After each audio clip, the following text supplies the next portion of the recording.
बिस्मिल्लाहिर्रहमानिर्रहीम। अस्सलाम वालेकुम। पीवीटी न्यूज़ एचडी के साथ मैं हूं सोहेल चौधरी। नजर डालेंगे आज की अहम खबरों पर।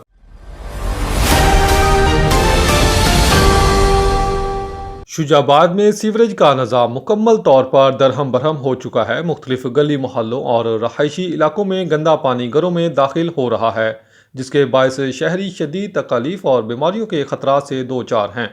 फलाही वर्कर और समाजी कारकुन हाजी नईम चौहान और सैयद अली हसनैन हाशमी ने शुजाबाद की आवाम की जानिब से असिस्टेंट कमिश्नर शुजाबाद और chief officer municipal committee Shujabad से फौरी नोटिस लेने की अपील की है। इन्होंने कहा कि गलियों में बांस लगा देने से मसला हल नहीं होगा, बल्कि मेन होल्स की फौरी सफाई और सीवरेज लाइनों की बहाली ज़रूरी है।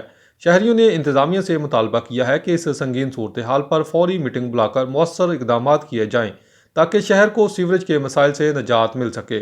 शहरियों का कहना है कि हर दूसरे दिन सीवरेज लाइनें बंद हो जाती हैं और ज़िम्मेदार अदारे दफ्तरों तक महदूद होकर रह गए हैं। शुजाबाद शहर शदीद अजियत का शिकार है।